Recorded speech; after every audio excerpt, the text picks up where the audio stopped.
Welcome to the third installment of How to Survive Junji Ito, where once more I will be teaching you how to survive some of the terrifying stories of the Japanese horror author. If you haven't already, be sure to look at the first two videos where I cover some of his more well-known stories. This is the third installment, we're running out of Junji Ito. I had to go to the second listicle on Google to find some of these stories. But seriously, I love his work, so sit back, get comfy as I teach you once again how to survive the stories of Junji Ito.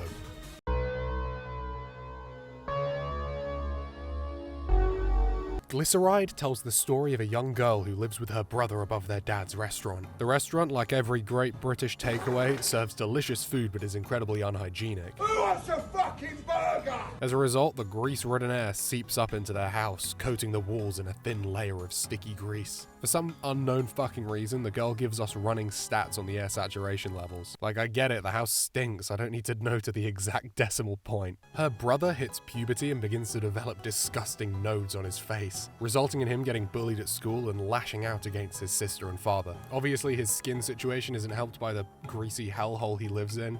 Also, he drinks grease, that's just something he does. In a classic sibling spat, she calls her brother disgusting, resulting in him freaking out as he pins her down and squeezes. During the confrontation, the dad decides to knock out his own son. I don't know why. Okay, right, he feeds his son to the guests. When he runs out of son meat, he begins trying to force feed his daughter the same grease drunk by her brother, to which she says no and batters him round the head. She's now also beginning to grow the same facial pustules seen on her brother. Oh, she walks in on her dad, sawing his own leg off, and the twist is, his blood is grease.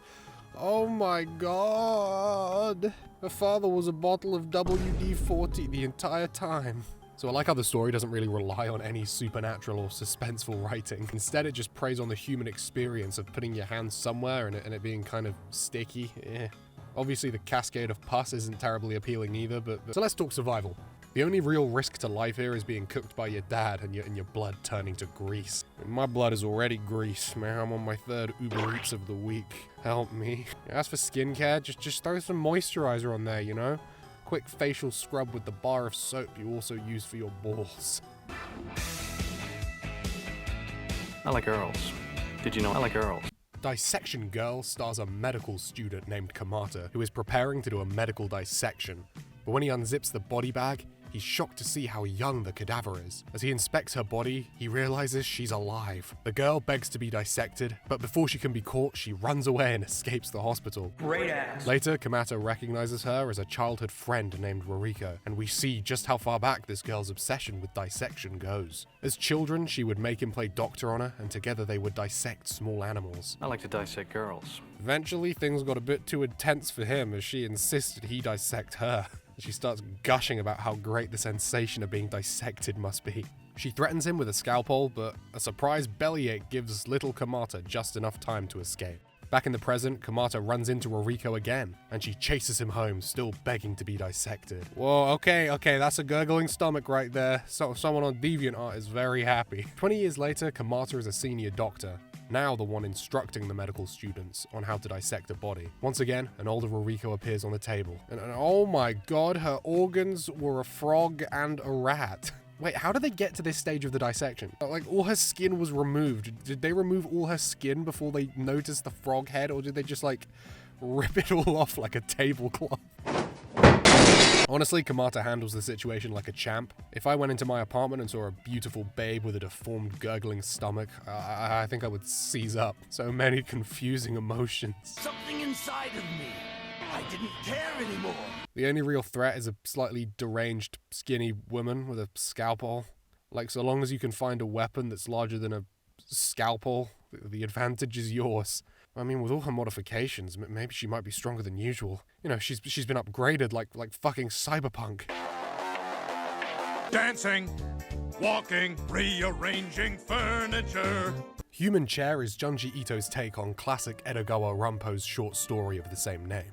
It begins with a young woman who's shopping for a new chair and happens to come across a chair shop. I guess those exist in Japan, just a shop solely dedicated to chairs and chair accessories. The customer is talking with the humble chair salesman, who tells her a story about a writer woman who began to notice funny things about her favorite chair, like the fact that it was moving and breathing And, you know, sometimes she can hear TikToks being watched inside.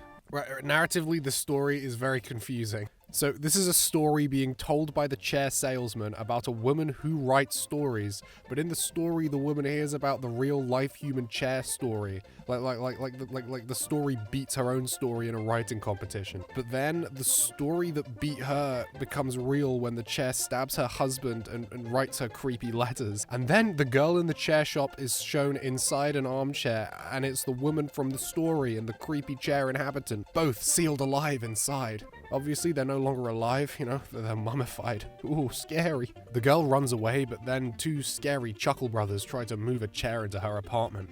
And the chair salesman is in the chair? Did that make sense? No, good, that's what I thought. Let's move on. This website is giving me passive-aggressive energy. How to survive? Don't be a young writer in modern Japan or you'll be stupid enough to visit a dilapidated chair shop. Don't be an old Japanese writer in the early 1900s, because apparently you're statistically at even more risk from chair-related crime. Just don't live, you know?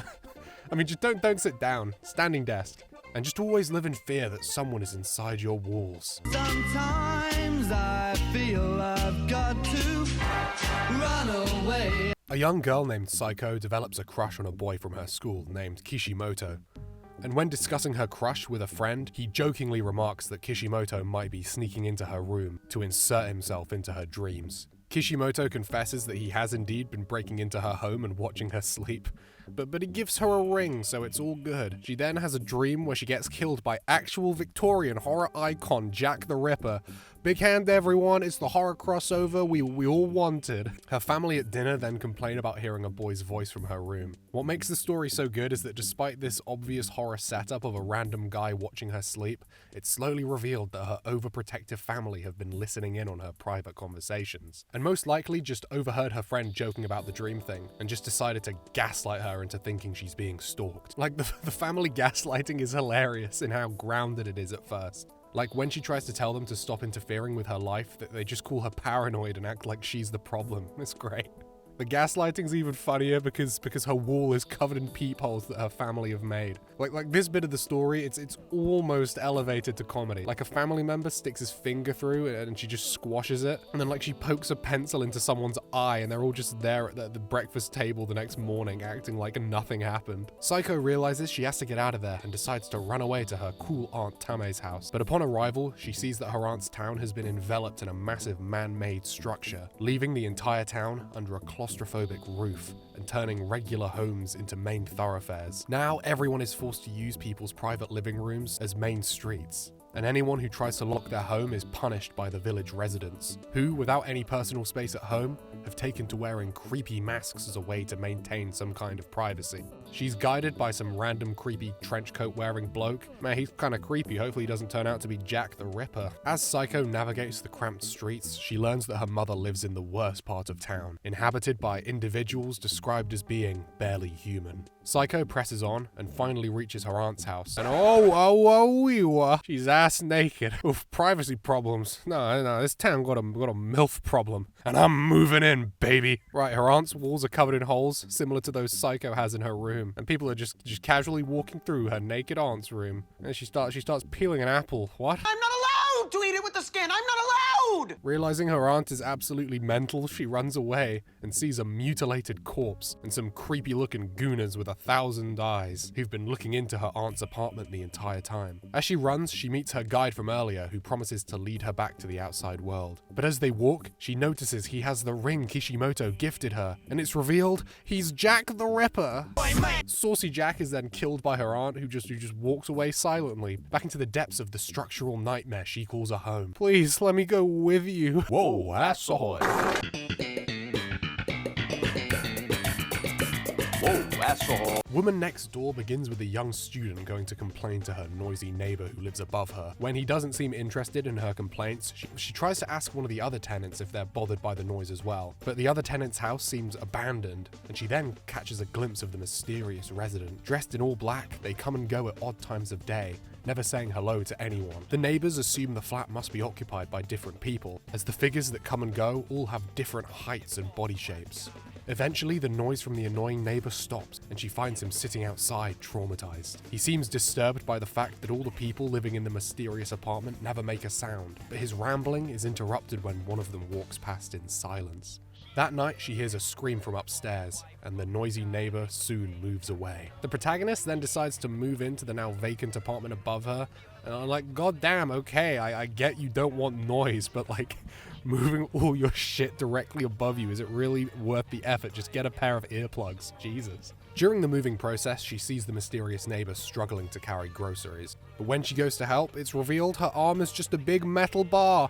Ooh. The workmen say it's probably just a prosthetic, but she seems put off by the entire experience. True horror of this story is ableism. That night, she notices a little hole in the wall, allowing her to peer into the mysteriously silent apartment. And what she sees, the thing has long metal hinges for arms. Oh, okay, that is an unexpected twist. Man, Inspector Gadget looking ass. Go Gadget, stick hinge through hole. After avoiding the hinge, she seems shaken but comfortable in the safety of her apartment. But then she hears something outside the window. Go Gadget, make legs longer. Go Gadget, molest Japanese girl. Kind of cleared that. No. So the scary metal lady isn't quite long enough to snatch the protagonist, and they leave her be. She decides to stay in the apartment, but is now always wary of that darn woman next door. Okay, right, I think this is a larger issue with Junji Ito protagonists. Like they have no agency when it comes to removing themselves from dangerous situations. Like, you're living next to a metal demon lady who tried to break in. I think you're justified for trying to move out. Like, it's the same with that one about the woman in the window. The guy's like, oh, I won't be safe tonight. Like just don't be in your room that one night. Just sit outside. How to survive this story? Don't stay in the dogshit fucking apartment. Whoa, asshole. Thanks for watching, guys. If you enjoyed, please feel free to hit subscribe. But just thank you so much for making it to the end. It really means a lot. More videos coming on the way. Thanks for watching. Hey Peter, whoa, ass ahoy.